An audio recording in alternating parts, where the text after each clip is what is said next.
There's something I hear about quarterbacks, young quarterbacks, all the time that drives me absolutely nuts. The team should put them in because they have to, quote unquote, see what they have. Drives me up a wall. Let me talk about it. You like that? 3, 1, 2, 3. You like it? You are Locked On Vikings, your daily Minnesota Vikings podcast. Part of the Locked On Podcast Network. Your team every day. Hey, and welcome to the Locked On Vikings podcast, where we're always trying to learn something new. It's part of the Locked On Podcast Network, your team every day. And thank you so much to those of you who listen to this show every single day. Hashtag everydayers.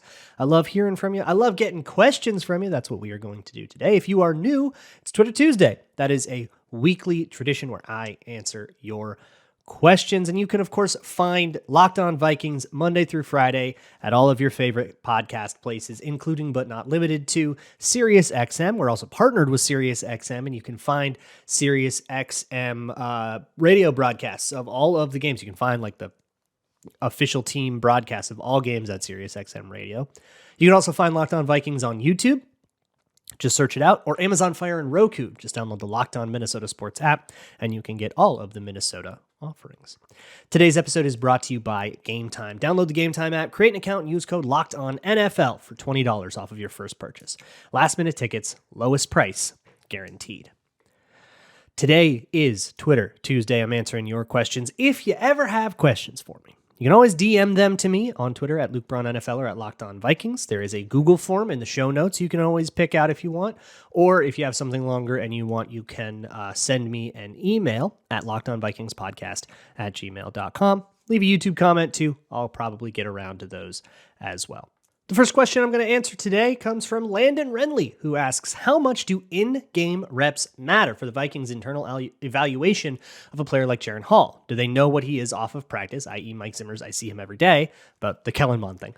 Or is there something to gain by putting him in to see what we have before the next draft? So this drives me absolutely insane because quote-unquote see what they have to me is almost nonsense. There is a little bit of merit to the idea that being in the game where things are live and you've game planned and executing a game plan that you've prepared the week before is different than just kind of throwing things around in practice that are staple concepts. And then just like the pressure of it all is a different environment. And it may be good to see if that person folds in that greater environment. That said, you kind of saw that in college too with someone like Jaren Hall. Like you saw him execute game plans and stuff, so you can still sort of surmise. And you're really only guarding against the specific idea that he practices well, he played great in college, but for whatever reason, the brighter lights in the pros only on game days cause him to fold. And while I'm sure there have been guys like that, relatively, it's pretty rare. Truly, the vast majority of evaluation that you're going to get on a player comes in training camp. Once you are in practice, there's not a lot of evaluation to do, but in camp, every day is evaluation. You're evaluating the accuracy of throws, you're evaluating the progressions, the concepts, you've got preseason, all of that stuff. But once the depth chart has been set, it's set. The Vikings decided on roster cutdown day that Nick Mullins was a better quarterback than Jaren Hall. They decided that for this season, that is the case. They have the information they're going to have to make this decision. Pick the quarterback you think is going to win. Hophead asks, any idea what's going on / what happened with Mike Smith and Chris Rumph? The timing of their leaves seemed unusual, and now Rumph just took a job at Clemson. So Mike Smith, no, I do not know, but scouring stuff, it seems like he just like missed a couple games, scattered, but he has not continued to miss games. I think he's been there for the last couple games. Correct me if I'm wrong there. I never saw anything that's saying Mike Smith is back, but typically I will see something that says like, yeah, also Mike Smith is going to continue to be absent. Like typically they'll say, you know, he's going to miss tonight's game, and then the next week they'll say he's going to miss this game again. So I think he's back, but Chris Rumph was not there. I have no idea what happened, why he took like the leave of absences or whatever. It might be because he was trying to get a job at Clemson. His college jobs the college assistant jobs often pay more than NFL assistant jobs do, especially at these like blue blood programs. So that might be what happened. I wouldn't be surprised to learn it was just a money thing. Could have been a relationships thing. I don't really know a lot about Chris Rumpf. He was relatively new to here, so I don't really know what's up there, but he took the edge rusher's job, which was Mike Smith's job. Outside linebackers is what it's called for Mike Smith, but that's the Daniel Hunters, right? So he is now coaching those, where he was coaching D-line, Harrison Phillips and Jonathan Bullard here. So I have no idea. We'll probably have to await a report. If it is something that is sensitive at all, a lot of times you got to wait a long time before everybody feels comfortable enough to start like sharing that with reporters. Cam X Storm asks, how would you explain people's reaction to JJ's hamstring injury when compared to Thielen's in 2019? Thielen was rushed back only to miss 5 more games and was completely ineffective in the 3 he played, which is the favorable outcome. Yeah, he was like really rough because he came back from that hamstring too early, and there's a lesson to be learned here, and perhaps a lesson being applied, even though it's a totally different group of people by now, in the Justin Jefferson situation, where rushing him back probably would have been a bad idea. And I think people were not really particularly bothered until the Vikings started losing games. And I think it's a natural thing where you go, gosh, if we had Justin Jefferson, we would have won that game. Well, why didn't we have Justin Jefferson? Is that someone's fault? Can we be mad at them about it? It's like a place where your brain wants to go. But I think it is absolutely correct to be cautious with that kind of thing. And Adam Thielen's situation in 2019 is like a great cautionary tale for that. They just shouldn't have done that that early, like bar none. And it doesn't matter if you're just that keen on winning the Monday night game against the Bears. Don't do that. Maybe the contract has something to do with it, in the sense of like, don't get this dude like seriously injured right before you're going to go into a contract negotiation with him, because that'll put like a wrench in the whole thing. And the Vikings should be just as interested in that as Jefferson should. If the Vikings want to keep Jefferson, they should want to get this deal done, right? So that could have something to do with it, but I think it's also just like good medical advice that does not need additional context to be explained.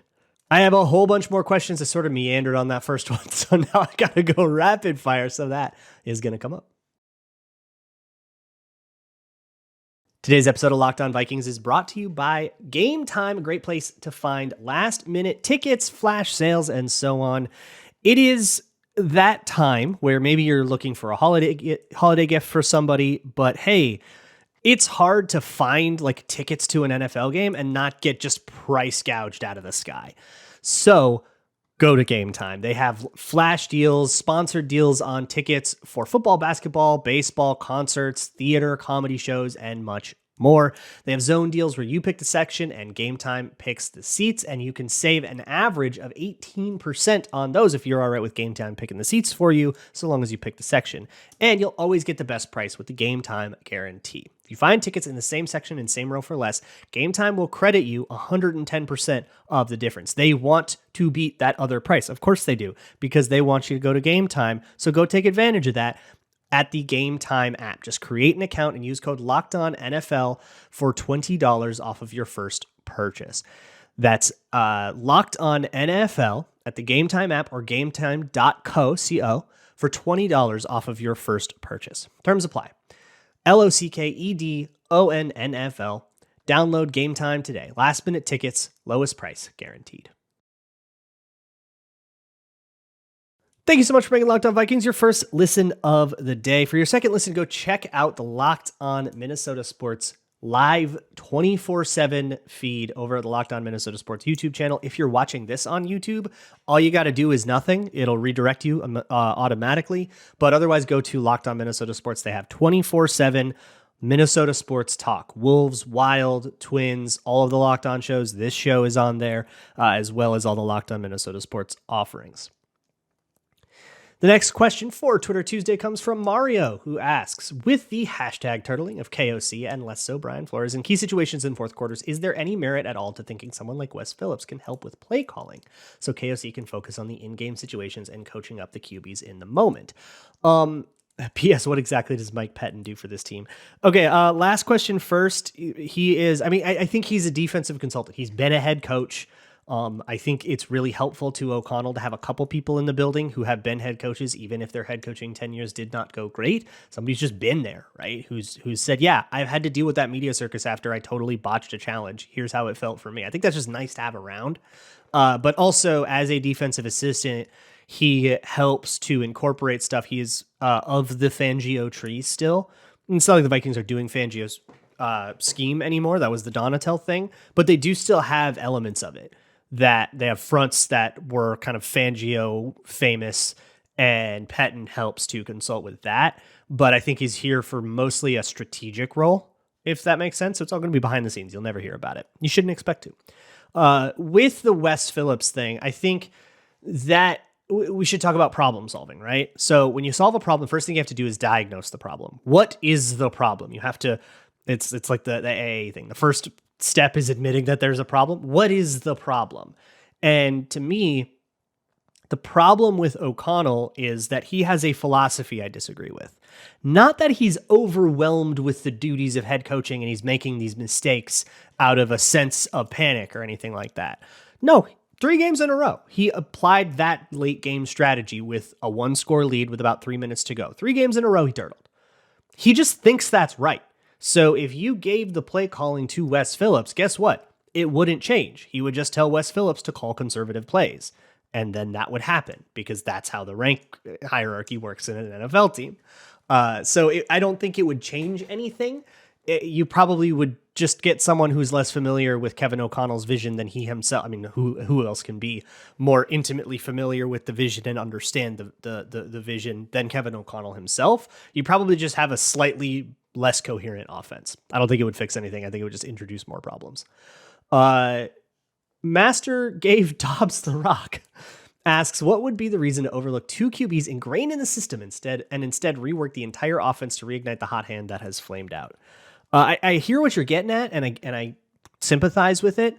The answer is QB running is good, and Dobbs can do it. And so maybe you want to have a QB running offense. It also, morphing your offense mid-season, if you can pull it off and teach everybody everything right, which is a big if, but if they can do it, like, the Raiders will not know what hit them. Like, there is no way the Raiders are preparing for a totally different offense. They're preparing for what the Vikings have put on tape so far, like every other team is going to. And morphing in the middle of the season can sort of unlock something.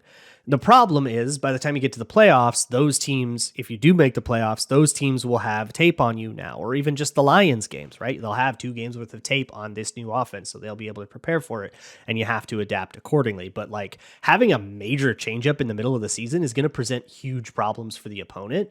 And I think that's the best argument for sticking with Dobbs. And also just the argument of, yeah, we know he had a meltdown and we're not panicking over it. We think that he can have a better game next time. It's a reasonable take, right? The thing that happened, like, we should know as Vikings fans, the thing that happened last week is not just going to happen again. That never happens. They always find new and different ways to hurt you. It doesn't just do the same thing over and over and over again. That's the Falcons and Chargers. Scold asks, say Kwesi and Flores liked Flores more than KOC. Could they, or what are the chances they would offer the head coaching job to him and let KOC walk? Like I wish they would have done with Tomlin over Childress. Man, everybody has this one. I think Tomlin over Childress it's like you kind of do have to go back like 20 years to find, or 17 years to find an example of that. You can find a lot of examples of coordinators that got hired and then worked out, and then the head coaching staff that they like came off of did not. You can find a lot of coordinators that did not work out, and you can find a lot more than that. So I think there's a bit of like a negativity, like a selection bias here. But I think the only time I can remember a team actually just saying, yeah, we've got this coordinator we don't want to lose, and we're going to oust the head coach so we can keep him, was Dirk Ketter in Tampa Bay. I'm good on that.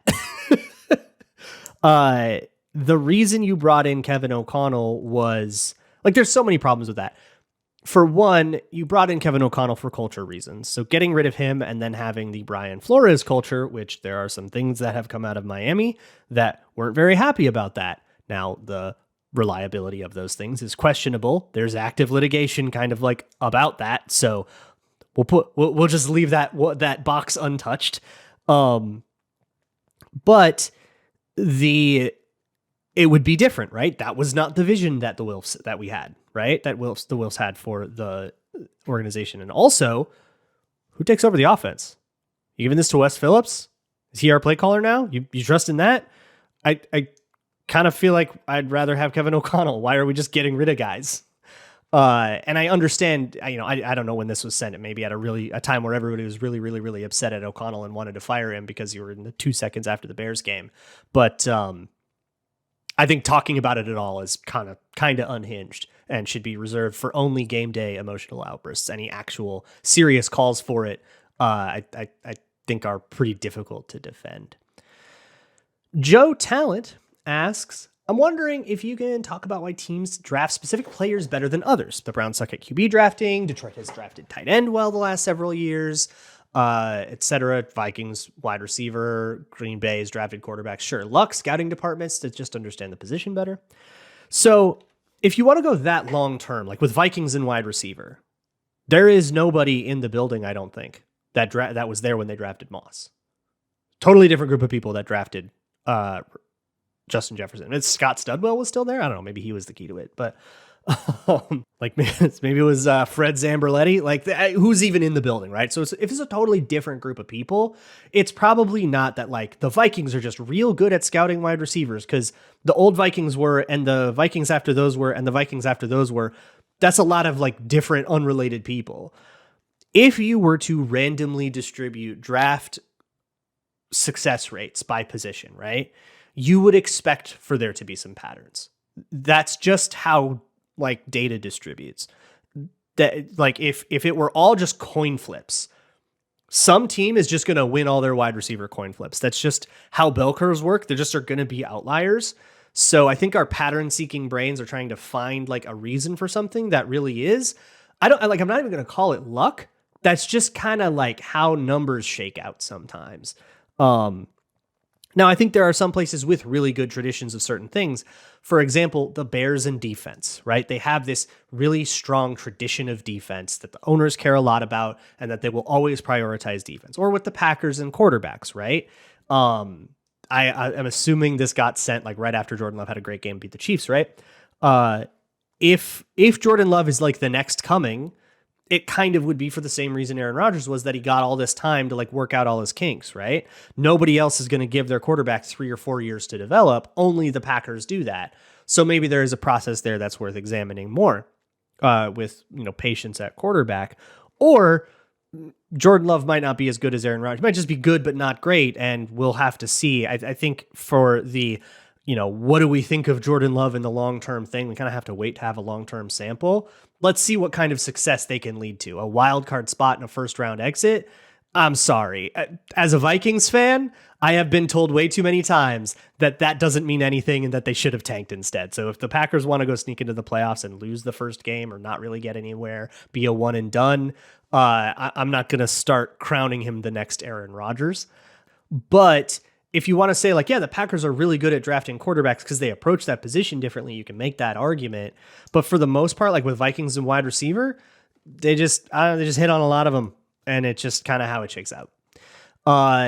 Let's do this. I'm going to get to as many questions as I possibly can, and I'm definitely not going to get to all your questions, so I apologize for that, but we will try to speed things up even more here for the home stretch.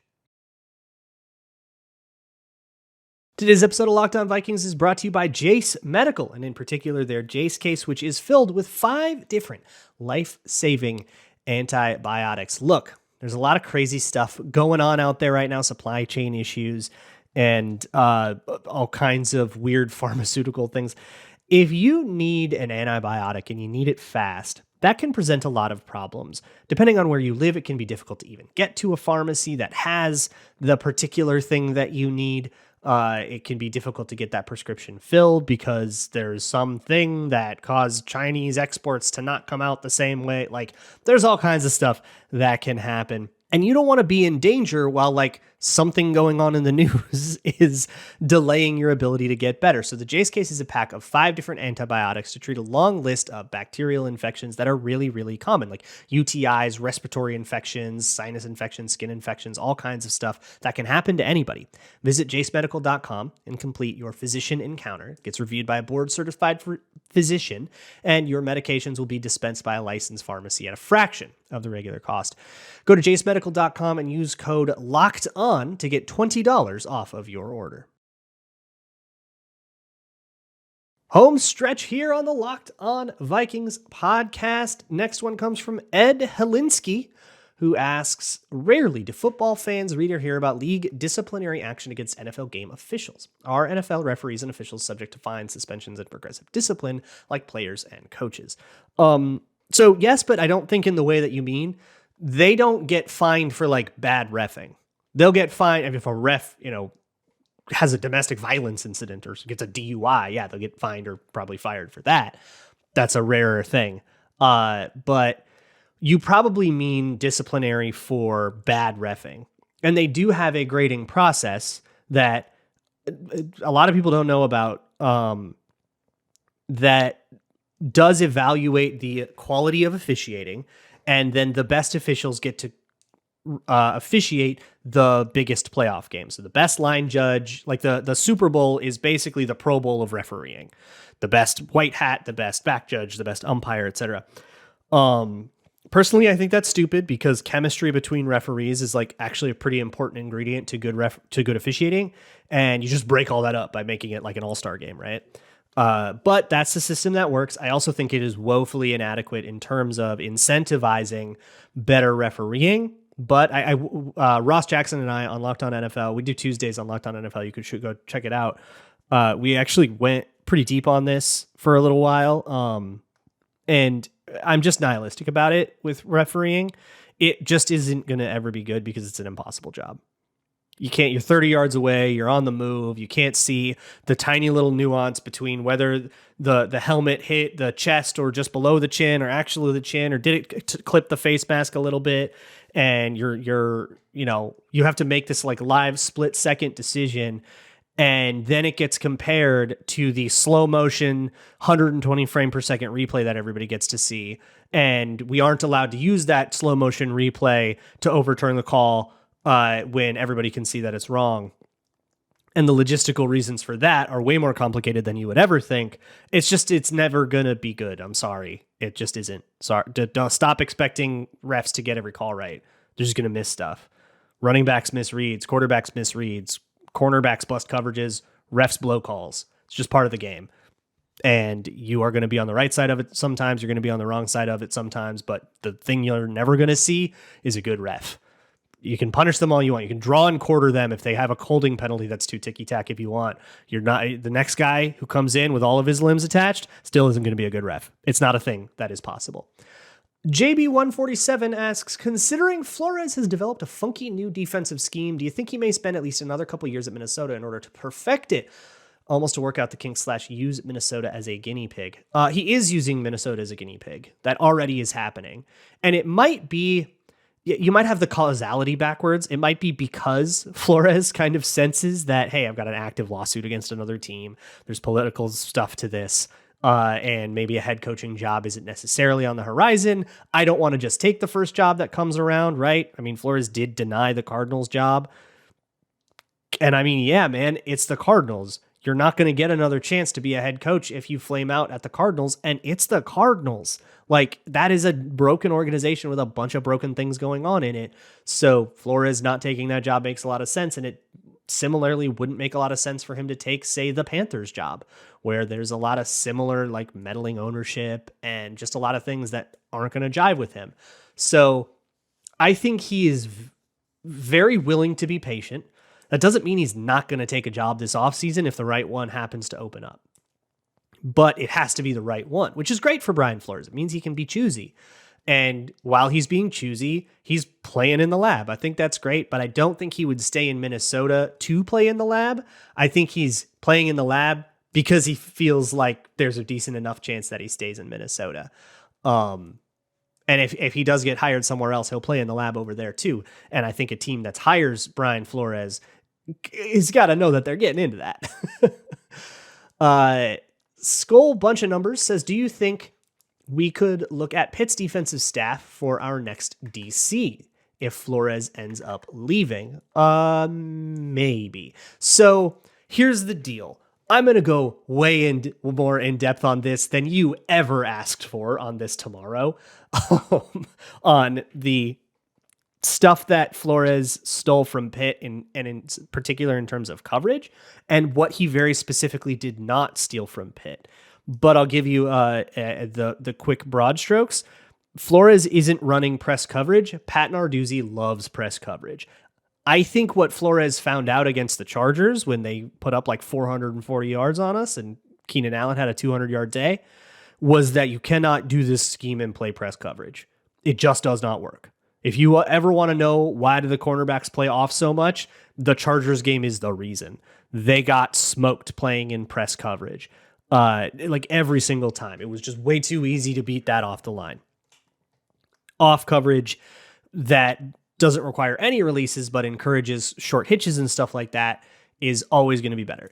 So that he didn't steal, but he did steal some of the zone concepts that Narduzzi uses and all that. But to just take the Narduzzi scheme and say, we're just running this now, I don't think would be as successful as the hybrid that Flores is working. So if Flores does leave, for me, my favorite move would be to hire from within. I love like Durante Jones. He's been around the block. I would even entertain somebody like Mike Smith and say, but we're doing the same scheme. But he had to train in somebody like Ivan Pace, right? And then if it's not going to be Durante Jones or whoever, I would probably want to take from one of the Belichick trees, take off of the Titans staff or the Patriots staff, and try to get somebody from there that at least knows the Belichick stuff, because that's still the bare bones of what we're doing. And then present that guy with all the interesting Flores things that have been added from Pitt's defense and say, hey, are you interested in still running all this stuff, and see what kind of goes from there. But ultimately, if Flores leaves and you have a new guy, that new guy it's got to be his defense. I think I got time for one more. Cody Schoenman asks, is Jordan Addison regressing, or is recent struggles the product of unstable QB play? Okay, somebody else also asked about is unstable QB play making the O-line worse? So I'm going to answer both of those. Sorry, I lost your name. So, but I know you asked about that. So yes, the O-line looks worse because of Josh Dobbs. Basically, what defenses have figured out with Dobbs is that if you contain the C gaps when you pass rush, that Dobbs will run backwards, and it makes the tackles look horrible. It makes what would be good blocks completely ruined. And there's like a drop depth thing with Kirk Cousins where he was really disciplined about not doing this, and it helped the tackles. But ultimately, the tackles are making the same blocks here, and the quarterback is just ruining them all the time. So it makes that look worse.